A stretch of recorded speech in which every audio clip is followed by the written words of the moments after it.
Hello student, you are warmly welcome in academy for learner.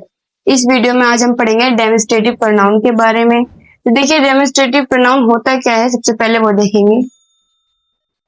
Way pronounce जो व्यक्तियों या वस्तुओं को पॉइंट आउट या डेमोन्स्ट्रेट करने के लिए प्रयुक्त होता है, यानी कि संकेत करने के लिए प्रयोग होता है, उसे कहते हैं डेमोन्स्ट्रेटिव प्रोनाउन। उसमें प्रयोग करते हैं this, that, these, those, such, the same, etcetera. अब देखिए इसका प्रयोग करते कहाँ कहाँ है। पहले एक बात आप नोट कर लीजिए, इनका प्रयोग जब नाउन से पहले होगा, यानी कि नाउन से पहले होगा तो ये डेमोन्स्ट्रेटिव प्रोनाउन नहीं, डेमोन्स्ट्रेटिव एडजेक्टिव कहलाता है। अब देखिए रूल नंबर 1, दिस का प्रयोग समीप की एक वस्तु के लिए होता है, एक वस्तु या व्यक्ति के लिए करते हैं, जबकि दिस का प्रयोग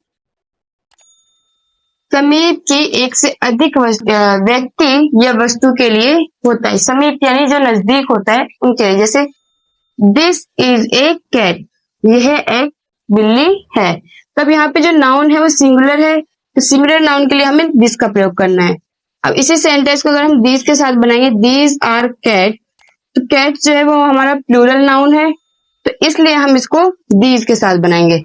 तो दिस और दीज ये दोनों ही डेमोन्स्ट्रेटिव प्रोनाउन है। Next example, this is a pen, यह एक पेन है। These are pens. इसी तरह यहाँ पे सिंगुलर नाउन और यहाँ पे प्लूरल नाउन के साथ हमने दीज का प्रयोग किया है, सिंगुलर के साथ हमने दिस का प्रयोग किया। अब देखिए रूल नंबर 2, दैट का प्रयोग दूर की एक व्यक्ति या वस्तु के लिए होता है, जबकि दोज का प्रयोग दूर की एक से अधिक व्यक्ति या वस्तु के लिए होता है। एग्जाम्पल देखें, जैसे दैट इज ए बुक, वह एक किताब है। यानी जो किताब है तो वो दूर रखी हुई है, वह एक किताब है। तो दूर के लिए हमने दैट का प्रयोग किया सिंगुलर नाउन के लिए। दोज आर बुक्स, वे किताबें हैं। तो यहाँ पे केवल एक किताब नहीं है, बहुत सारी किताबें, इसलिए यहाँ पे दोज का प्रयोग किया गया है। दैट इज ए टेबल, वह एक टेबल यानी कि मेज है। दोज आर टेबल्स, वे मेज हैं।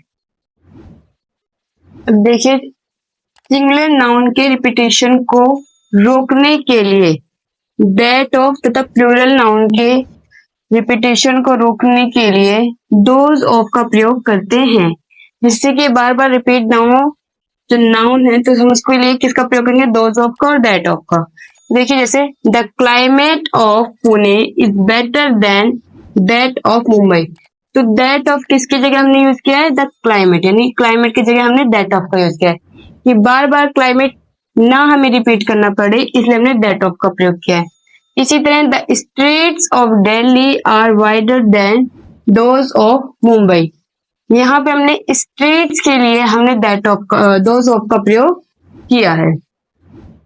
अब देखिए रूल नंबर 3, किसी सेंटेंस में सिंगुलर काउंटेबल नाउन को दोबारा लिखने से बचने के लिए, यानी कि जो सिंगुलर काउंटेबल नाउन है जिन्हें हम गिन सकते हैं, लिखने के लिए वन का प्रयोग होता है, जबकि प्लूरल काउंटेबल नाउन को दोबारा लिखने से बचने के लिए वंस का प्रयोग होता है, न कि वंस का। अब देखिए this is new version but that is an old one. तो यानी कि जिसे हम काउंट कर सकते हैं उसको हमें दोबारा ना लिखना पड़े, इसलिए हम वन का प्रयोग करते हैं। अगर प्लूरल है तो these are new version but those are old ones. तब हम देखेंगे रिफ्लेक्सिव प्रोनाउन के बारे में। रिफ्लेक्सिव प्रोनाउन का प्रयोग कहाँ कहाँ होता है, कैसे होता है। देखिए रिफ्लेक्सिव प्रोनाउन पर्सनल प्रोनाउन से ही बनता है। सिंगुलर पर्सनल प्रोनाउन में सेल्फ जोड़ते हैं तथा प्लूरल पर्सनल प्रोनाउन में सेल्फ जोड़ते हैं और फिर रिफ्लेक्सिव प्रोनाउन बनता है।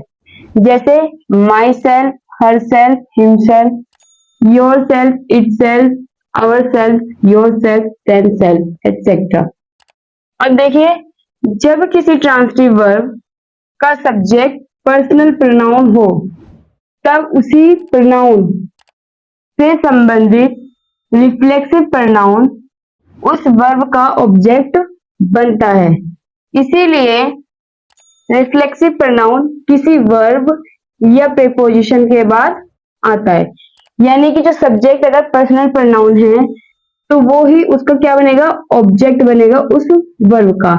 इसीलिए जो रिफ्लेक्सिव प्रोनाउन है वो किसके बाद आता है, वर्ब या फिर प्रीपोजिशन के बाद आता है। एग्जांपल देखेंगे, जैसे हमीद हर्ट हिमसेल्फ, यानी कि हमीद ने खुद को चोट पहुंचाई।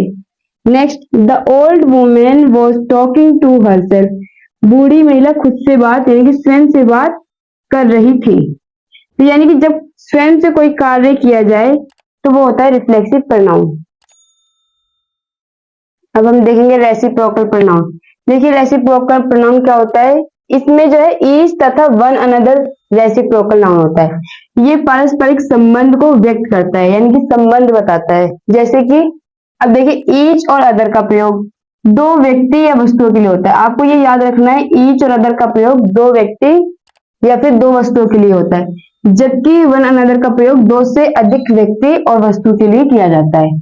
किस तरह करना है, एग्जाम्पल देंगे, जैसे Peter and Mary helped each other, Peter और मैरी ने एक दूसरे की मदद की। तो यानी दो व्यक्ति की बात हो रही है तो इन्होंने एक दूसरे की मदद की, इसलिए यहाँ पे हमने ईच अदर का प्रयोग किया।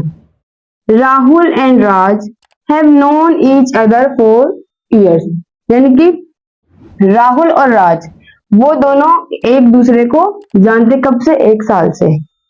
अब नेक्स्ट है, please speak respectfully to one another in this classroom, यानी कि इस कक्षा में कृपया करके सभी एक दूसरे से आदर से बात करें। जब एक से अधिक की बात की जाए तो वन अनदर का प्रयोग करना है, और जब केवल दो व्यक्ति या वस्तु की बात की जाए तो ईच अदर का प्रयोग करते हैं। अगर आपको हमारी वीडियो अच्छी लगी हो तो प्लीज हमारे चैनल को लाइक एंड सब्सक्राइब करें और हमारे ऐप अकेडमी फॉर लर्नर को डाउनलोड करें, जिसका लिंक हमने डिस्क्रिप्शन बॉक्स में दे दिया है। Thanks for watching this video. कोई भी सपना साकार करने के लिए सबसे जरूरी है सही कोच का होना।